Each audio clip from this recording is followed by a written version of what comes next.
Hello everyone.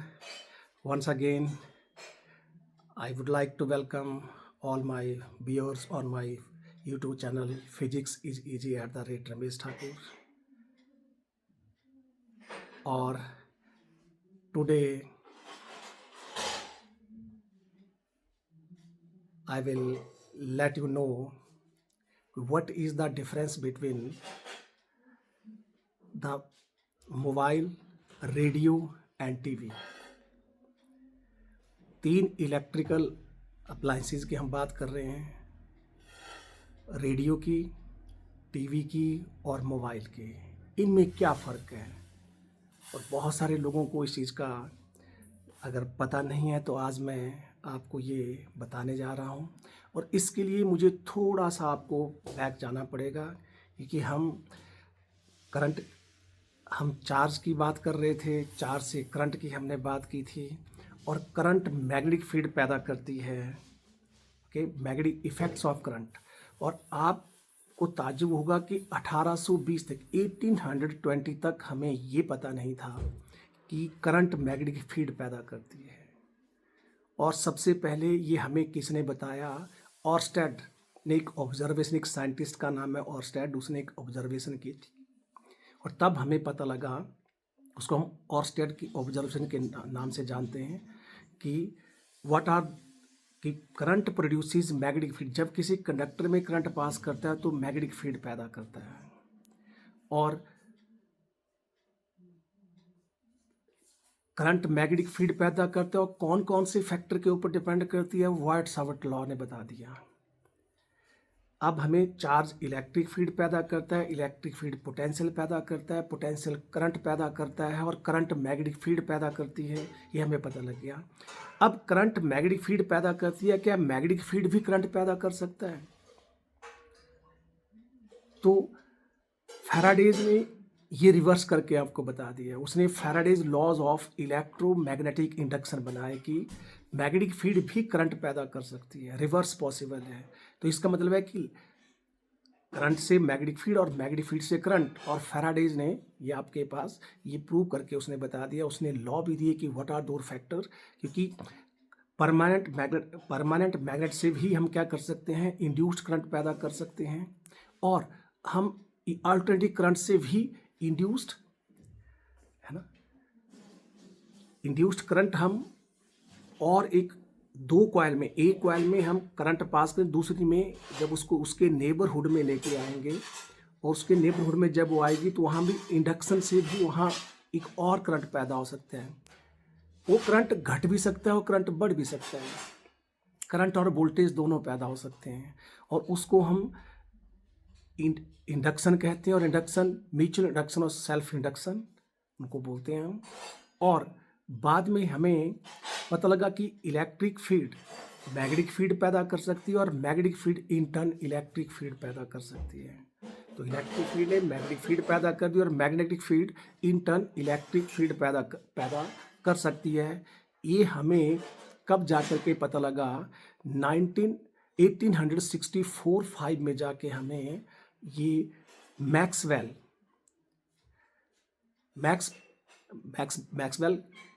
James Clark उसको बोलते हैं। और उस मैक्सवेल ने हमें ये बताया कि रिवर्स भी, क्योंकि इलेक्ट्रिक फील्ड मैग्नेटिक फील्ड पैदा करती है, और मैग्नेटिक फील्ड इलेक्ट्रिक फील्ड पैदा। उसने कहा कि मैं ये श्योर हूँ कि इलेक्ट्रिक फील्ड मैग्नेटिक फील्ड के बीच में डेफिनेटली कोई ना कोई रिलेशन है।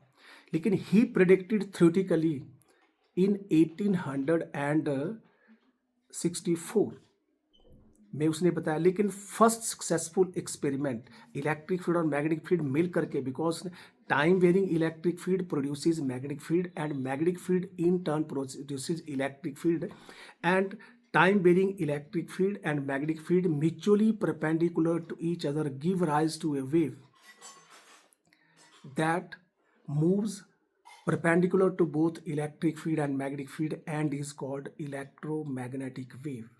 इनके इलेक्ट्रिक फील्ड और मैग्नेटिक फील्ड मिल करके इलेक्ट्रिक फील्ड चार्ज ने पैदा की, और जो मैग्नेटिक फील्ड है वो करंट ने पैदा की। इंडक्शन करके हमने रिवर्स भी पैदा कर लिया।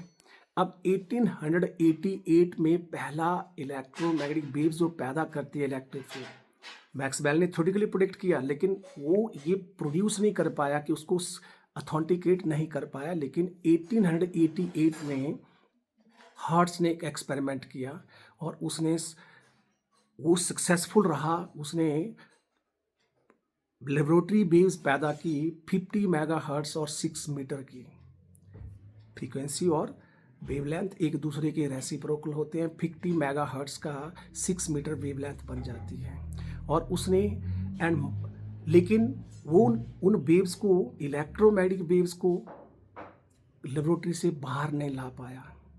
लेकिन लेटर ऑन मार्कोनी ने हर्ट्ज के एक्सपेरिमेंट में मॉडिफिकेशन की और उसने ही प्रोड्यूसेस इलेक्ट्रोमैग्नेटिक वेव्स पहला उसने, and he was the inventor of radio waves and radio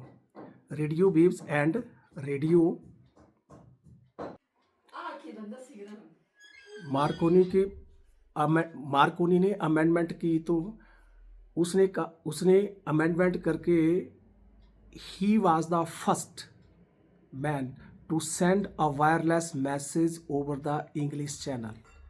and उसने लेबोरेटरी के बाहर उन वेव्स को निकाला। और इस तरह से हमारे पास इलेक्ट्रोमैग्नेटिक वेव्स का एक पूरा स्पेक्ट्रम, उसमें गामा रेज,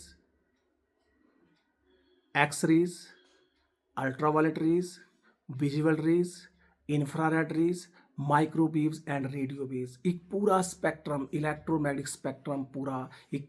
क्योंकि जब हमें कोई इंसाइट मिलती है, अब बात आती है कि जो इलेक्ट्रोमैग्नेटिक वेव्स होती हैं जो आपके पास है, मोड ऑफ, जो पर्टिकुलरली हम बात कर रहे हैं रेडियो वेव्स की और माइक्रोवेव्स, क्योंकि कम्युनिकेशन में केवल रेडियो वेव्स, इसका इलेक्ट्रोमैग्नेटिक स्पेक्ट्रम का कौन सी दो वेव्स यूज हो रही हैं, माइक्रोवेव्स और रेडियो वेव्स दो ही यूज होती है। They are use in communication में हम उनको यूज करते हैं। किस किस को करते हैं, माइक्रोवेव्स और रेडियो वेव्स। अब आपने देखोगा पहले हमारे पास, जब आप पुरानी जो आप देखो कि जब हमारे पास टेलीफोन होते थे, जो टेलीफोन एक्सचेंजेज होती थी, उनमें वो रेडियो वेव्स यूज़ करते थे, रडार स्टेशन होते थे हमारे पास। लेकिन अब माइक्रोवेव स्टेशन हो गए। Now we are preferring microwaves over radio waves, क्योंकि जो माइक्रोवेव की वेव लेंथ होती है वो रेडियो वेव से कम होती है और फ्रीक्वेंसी ज़्यादा होती है। They can be beamed into a particular direction with minimum deviation. इसका मतलब है कि अब अगर हम क्या करें, अगर रेडार से अगर हम हाइट ऑफ फ्लाइंग एयरक्राफ्ट नापनी हो, एरोप्लेन नापनी हो, और माइक्रोवेव से नापेंगे तो डिफरेंस आ जाएगा, क्योंकि they can be beamed into a particular direction minimum deviation, क्योंकि उनकी फ्रीक्वेंसी ज़्यादा और वेव लेंथ क्या है, जिसकी फ्रीक्वेंसी ज़्यादा होती है उसकी पेनिट्रेशन पावर ज़्यादा होती है। अब आप टॉपिक पे आ रहे हैं हम जा करके। अब बाकी इसका मतलब कि जो इलेक्ट्रोमैग्नेटिक वेव्स है और पर्टिकुलरली रेडियो वेव्स की बात करें तो किसका डिफरेंस आ रहा है, फ्रीक्वेंसी और वेव लेंथ का ही। किसी वेव की फ्रीक्वेंसी ज़्यादा है, किसी की वेव लेंथ ज़्यादा है। अब आपने एक एग्जांपल लेता हूं मैं। अब रिमोट कंट्रोल आपने देखा होगा, सब हम यूज़ करते हैं। तो हम जब एक दबाते हैं तो कुछ आता है, दो दबाते हैं तो कुछ आ रहा होता है, 10 दबाते हैं तो कुछ आता है। ऐसा क्या चीज़ होगी कि जो एक दबाने से कुछ आ रहा है? इसका मतलब आप क्या कर रहे हैं कि अपने टीवी को हम क्या कर रहे हैं, एक पर्टिकुलर फ्रीक्वेंसी के ऊपर सेट करते हैं। सारा कंसेप्ट फ्रीक्वेंसी का और कुछ नहीं है, वेव लेंथ और फ्रीक्वेंसी। हम फ्रीक्वेंसी से वेव लेंथ और वेव लेंथ से फ्रीक्वेंसी निकाल सकते हैं, C = न्यू लैम्डा लगा करके। If you know the frequency we can find out wave length, if you know the wave length we can find out frequency, and C = nu lambda लगा के हमें दोनों, and frequency and wave length are reciprocal to each other. Gamma wave की frequency highest होती है तो radio wave की frequency least होती है। गामा वेव की वेव लेंथ लीस्ट होती है तो आपके रेडियो वेव की वेव लेंथ हाईएस्ट होती है। अभी जो अब हम फोकस करते हैं रेडियो वेव की कम्युनिकेशन के लिए, हमारे पास देखो हमारा अर्थ का atmosphere, it plays a very vital role in communication. हमारे अर्थ के एटमॉस्फेयर की, क्योंकि वेव जब हमने छोड़ दी, अब इलेक्ट्रोमैग्नेटिक वेव्स कम्युनिकेशन हम क्या करते हैं कि इस यूनिवर्स में आप डिफरेंट रेडार, आप रेडियो स्टेशन से, चाहे वो रेडियो आपका टीवी स्टेशन है, चाहे रेडियो वेव स्टेशन है, ओके, चाहे आपके मोबाइल के जो ट्रांसमीटर्स हैं वो क्या करती हैं, they are sending waves into the atmosphere. और वो वेव या तो रिफ्लेक्ट करके, या तो उसका अर्थ का एटमॉस्फेयर उसको रिफ्लेक्ट करेगा, क्योंकि जब हमने कोई चीज़ छोड़ी वो हमारे पास आने भी चाहिए।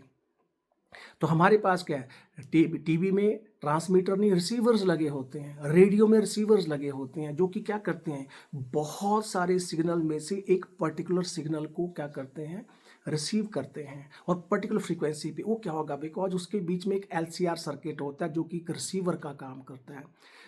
आप जो साइंस के बच्चे हैं उस बात को समझ रहे हैं, because LCR circuit that is use that is use as a receiver that receive a signal. वो क्या करता है, बहुत सारे सिग्नल से एक particular frequency, but that is able to make the distinct with that between the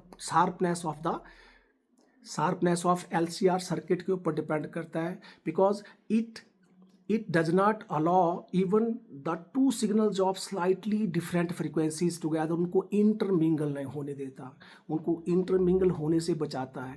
इसका मतलब है कितनी, that depends upon the sharpness, quality बोलते हैं उसको, क्वालिटी फैक्टर और sharpness of this resonance curve of this LCR circuit, and it is capable of receiving a particular signal.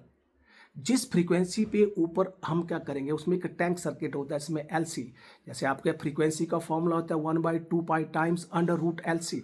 By varying the value of L and C we are able to produce electrical oscillations of any desired frequency. हम किसी भी desired frequency के electrical oscillations पैदा कर सकते हैं। और जिस फ्रीक्वेंसी के ऊपर हम अपने टीवी को और रेडियो को सेट करते हैं, वो उसी फ्रीक्वेंसी के ऊपर क्या करें, उसी पर्टिकुलर सिग्नल को कैच करता है। और दूसरी क्या करता है, बिकॉज देर आर मोड्स, अब बात करते हैं, there are modes of propagation of radio wave, there are 3 modes of propagation, हम 3 मोड से कर सकते हैं। एक होता है ग्राउंड वेव, एक होता है स्काई वेव, और एक होता है स्पेस वेव। और यही डिफरेंस है हमारे किस में, रेडियो, टीवी और मोबाइल में, यही डिफरेंस है।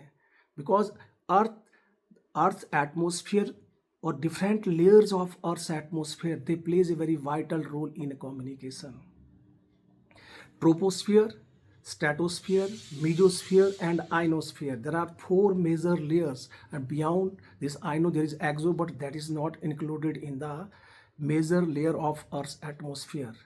That is tropo, strato, meso and iono. जो हमारी ओजोन लेयर होती है वो स्ट्रेटोस्फीयर में लाई करती है। The troposphere extend from 0 to 12 kilometers. Stratosphere extends from 12, it is extended from 12 kilometer to 50 kilometers.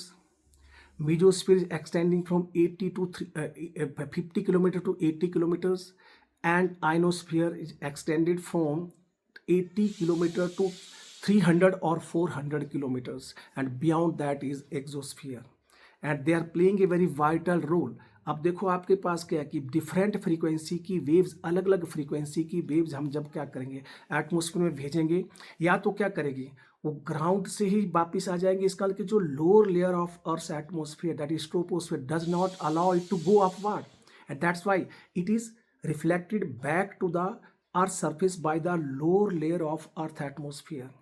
क्योंकि इसका मतलब कि ऐसी सभी वेव जिनकी frequency that is less than 1500 kilohertz, less than 1500 kilohertz, or wavelength 6, that is 200 meter, greater than 200 meter, they are reflected back by the lower layer of Earth's atmosphere. That's why it is called ground wave propagation. अब हमारे radio में क्या होता है, आप radio में देखा होगा, रेडियो में 3 आपके पास बैंड होते हैं। एक होता है 3 बैंड होते हैं, कौन कौन से 3 बैंड होते हैं, एक होता है AM बैंड, आप देखो AM and AM, SW shorter wave band, medium wave band, and FM frequency modulated band. कौन सा, shorter wave band, medium wave band and frequency modulated band. 3 तरह के आपके पास 3 बैंड होते हैं। और जो पहले हमारे पास रेडियो होते थे उनमें एम्पलीट्यूड, जो SW और MW, वो एम्पलीट्यूड मॉड्यूलेटेड बैंड्स होते हैं।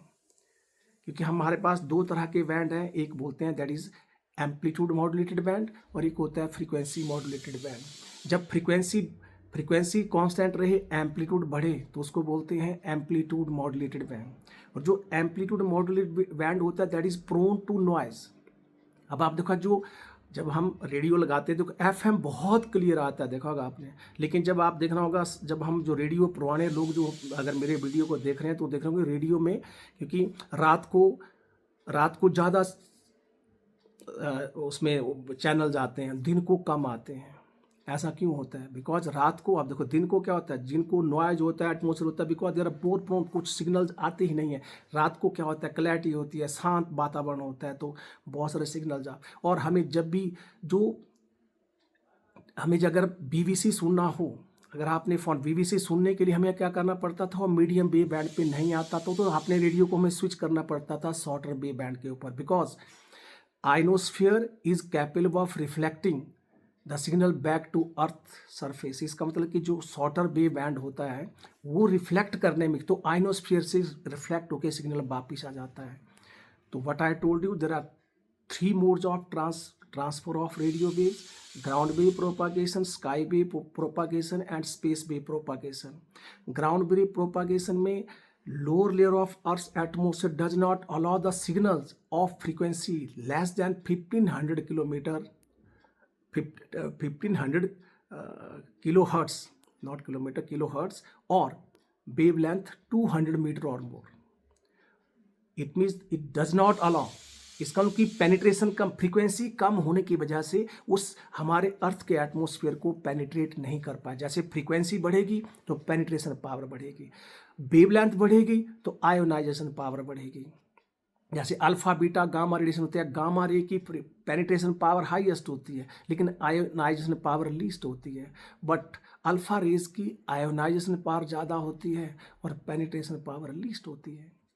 तो ग्राउंड वेव में क्या होगा, ऐसी सभी वेव जिनकी फ्रीक्वेंसी 1500 किलो हर्ट्ज से कम है और वेव लेंथ 200 मीटर ज़्यादा है, उनको ग्राउंड लोअर। इसका मतलब आप देखो कि जो रेडियो, अब दूसरी आप कैसे समझ पाएंगे, अब जो रेडियो के जो ट्रांसमीटर होगी, देखना आपने हमीरपुर में, आप देखो धर्मशाला देखो, शिमला, वो हाइट पे नहीं लगाए होते हैं, because we don't require height, because transmitter and receiver they are very close to.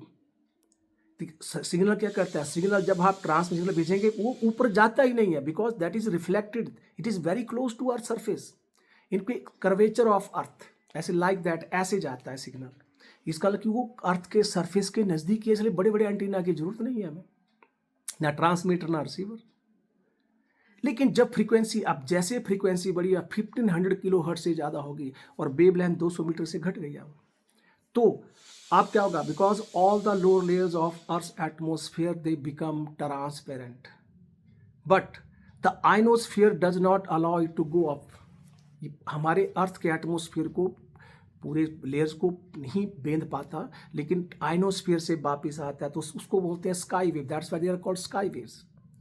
अब आपने देखा होगा कि अब क्या बोला आपने, जो शॉर्टर वेव पहले था, आपने बोला मीडियम वेव बैंड। जो मीडियम वेव बैंड है वो मीडियम और शॉर्टर दोनों ही एम्पलीट्यूड मॉड्यूलेशन बैंड का हिस्सा है, लेकिन आगे जा करके जो मीडियम वेव बैंड है जिसकी फ्रीक्वेंसी 1500 किलो हर्ट्ज है, तो आप देखना होगा रेडियो के ऊपर देखें तो आप लिखना उसमें उस 1710 किलो हर्ट्ज तक की क्या होते हैं, उसके ऊपर जो पूरा देखना, उसका फ्रीक्वेंसी का जो बैंड देखना आपने 1710 किलो हर्ट्ज तक ही होते हैं। और आप जब कोई रेडियो बोलता है this is All India Radio, the news is broad को इतने किलो हर्ट्ज, इतने मेगा हर्ट्ज, कुछ भी लिखा होता है उसके ऊपर, ओके, किलो हर्ट्ज में होते हैं सारे के सारे। लेकिन जैसे ही फ्रीक्वेंसी बढ़ी तो अर्थ फ्रीक्वेंसी बढ़ेगी तो पेनिट्रेशन पावर बढ़ जाती है। इसका मतलब है frequency exceeds 1500 kilo hertz but less than 30 और 40 मेगा हर्ट्ज।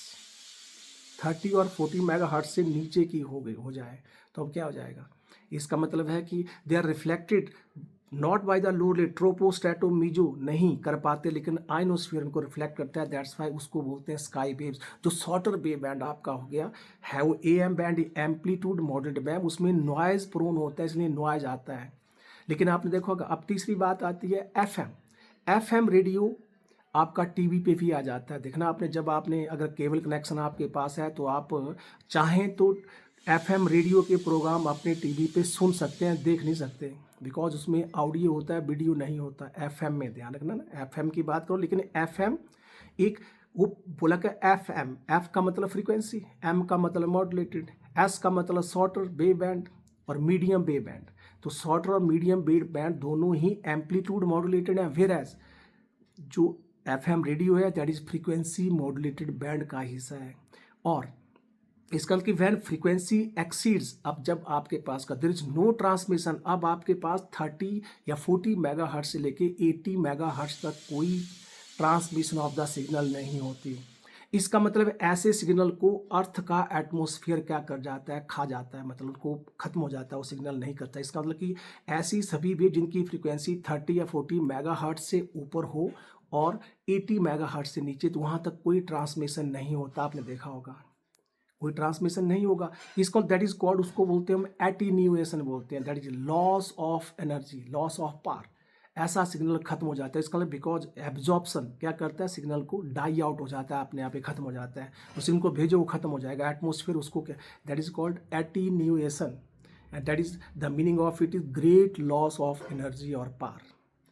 बट अब जब फ्रीक्वेंसी 80 मेगाहर्ट्ज से एक्सीड कर गई, या सीधा या बोले आप ये बोल सकते हैं कि व्हेन फ्रीक्वेंसी एक्सीड 30 और 40 megahertz, then all the layers of earth's atmosphere they become transparent and the signal is not reflected back to earth's surface by any of the layers of earth atmosphere. It means earth atmosphere is unable to reflect the signal back to earth surface का अब reflection नहीं होती। अब signal क्या करें फिर, अब क्या किया आपने, अब सिग्नल क्या चाहिए, बिकॉज हमें क्या चाहिए, अब रिसीवर भी लगाना पड़ेगा और ट्रांसमीटर भी लगाना पड़ेगा। ट्रांसमीटर सिग्नल को ट्रांसमिट कर उसको रिसीव करने के लिए हमें क्या करना पड़ रहा है, हमें रिसीवर भी लगाने पड़ते हैं। अब पहले था, अब देखो अब पुराने टाइम में क्या था कि जब हमारे पास टीवी जब केबल कनेक्शंस नहीं थे, अब उसका भी बात करो क्यों नहीं थे। अब केबल कनेक्शन नहीं थे तो दिल्ली हमारे पास क्या होता था, दिल्ली में दिल्ली दूरदर्शन होता था या जलंधर दूरदर्शन होता, हमारे पास यही दो हमारे पास वो थे जो जरिए थे जिसके थ्रू हम क्या करते को प्रोग्राम्स देखते थे टीवी के ऊपर पर्टिकुलरली। तो क्या दिल्ली से सिग्नल आता तो क्या होता, बीच में हम टावर लगा के, बिकॉज सिग्नल जहाँ वीक होने लगा तो वहाँ क्या होगा, उसमें एक रिसीवर लग जाता है कि ट्रांसमीटर बिक, हम क्या लगाते हैं रिपीटर्स बोलते हैं उनको, क्या बोलते हैं, जो टीवी टावर्स देखे होंगे आपने, उनको बड़ी बड़ी हाइट पे लगाते थे। क्यों बड़ी बड़ी हाइट पे लगाते थे, because greater is the height of the antenna, ठीक है, larger is the distance up to which signal can be radiated effectively. ज़्यादा लोगों को फायदा होता था, सिग्नल छतरी की तरह जाता है ऐसे। अब सिग्नल क्या होता है, छतरी की तरह, लेकिन आपको पता है इलेक्ट्रोमैग्नेटिक वेव्स क्या नहीं करती, बैंड नहीं करती। अब अगर सिग्नल इस हाइट पे है, ओके, या इस हाइट पे सिग्नल जा रहा है, लेकिन आपका एंटीना यहाँ रह गया अगर, तो वो सिग्नल को रिसीव नहीं कर पाएगा, आपको अपने एंटीना को यहाँ भेजना पड़ेगा। जो पुराने लोग मेरी वीडियो को देख रहे हैं उनको लगता है कि देखो कि आपने पहले घरों के ऊपर हम एंटीना लगाते थे, अब यहाँ से सिग्नल आ रहा है ऐसे। इसका मतलब है कि जो इसको बोलते हैं हम स्पेस वेव कम्युनिकेशन, इसका मतलब कि the signal sent into the atmosphere that is not reflected back to earth's surface by the any of the layers of earth's atmosphere। इसलिए स्पेस टीवी वेव्स होती हैं उसको they are transmitted by the mode of transfer of radio waves by space wave communication से आती हैं। और आपको अगर एंटीना घूम जाता था ऐसा, आपका देखो ऐसे एंटीना सिग्नल ऐसे आ रहा है यहाँ से, लेकिन आपका एंटीना घूम गया ऐसे, तो आप तो सिग्नल या क्या करना पड़ेगा, आपको अपने एंटीने को ऐसे रखना पड़ेगा। लेकिन ये भी था, आपका एंटीना यहाँ लगा दिया इतने हाइट का, लेकिन सिग्नल यहाँ है, तो आपको अपने एंटीने को यहाँ करना पड़ता था, तो करते थे ऊपर उठाते थे, फिर आपको उसको घुमाते थे ऐसे, बस करके ऐसे करते। इसका मतलब ऐसा क्यों करते थे, इसको बोलते थे because space wave communication is also known as line of sight communication. क्या बोलते हैं उसको, it is also called line of sight communication बोलते हैं। इसका मतलब है रिसीवर और ट्रांसमीटर एक दूसरे को देखें, जब तक वो एक दूसरे के लाइन ऑफ साइट में एक सीध में नहीं होंगे तब तक सिग्नल रिसीव नहीं होगा, और there is no display of the program on the TV screen. इसका मतलब है कितनी वो वाली बात थी। लेकिन अब केबल्स हैं, इसलिए बच्चों को, अब आपको नई जनरेशन को इस बात का पता, लेकिन क्या होता था एंटीना लगाते थे और एंटीना आप ऐसे रखते थे सामने करके तब जाके, और अगर बिकॉज मैंने कहा सिग्नल अपने आप बैंड नहीं कर सकता बिकॉज वो ऐसे जा रहा है, दैट्स वाई आप देखो कई टीवी टावर के नीचे सिग्नल नहीं होता, बिकॉज उस नीचे को थोड़ी ऐसे बैंड करके सिग्नल नीचे को नहीं आता। बोलते जब घर के ऊपर टावर लगा हुआ है फिर भी हमें सिग्नल नहीं है, बिकॉज सिग्नल छतरी की तरह जाता है ऐसे। तो greater is the height, larger is the distance up to signal can be radiated effectively. तो हमारे पास अब ये फ़र्क अब मोबाइल में और आ गया, बिकॉज अब मोबाइल की फ्रीक्वेंसी और ज़्यादा होती है। अब देखो हमारे पास कई बैंड जो फ्रीक्वेंसी बैंड आपके पास very low frequency band, low frequency band, high frequency band, medium frequency band, high frequency band, उसके बाद है ultra high frequency band, super high frequency band, ठीक है जी, जिसको हम बोलते हैं मीडियम फ्रीक्वेंसी बैंड। अब हमारे पास है मीडियम फ्रीक्वेंसी बैंड। अब आपने जो मैंने कहा टीवी जो सिग्नल है आपका रेडियो कहाँ से कहाँ चला, दैट इज 530 किलो हर्ट्ज से शुरू होते थे। उस आपने देखा कि अगर आप रेडियो के ऊपर देखें तो 530 किलो हर्ट्ज से लेकर के 1710 किलो हर्ट्ज तक क्या है, ये आपका इसको बोलेंगे कौन सा, ये बन गया आपका जिसको MW मीडियम वेव बैंड था।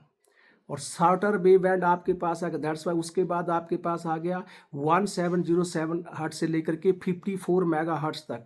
और 54 मेगा हर्ट्ज से लेकर के आपके पास है 930 मेगा हर्ट्ज तक सिग्नल जाता है इसमें।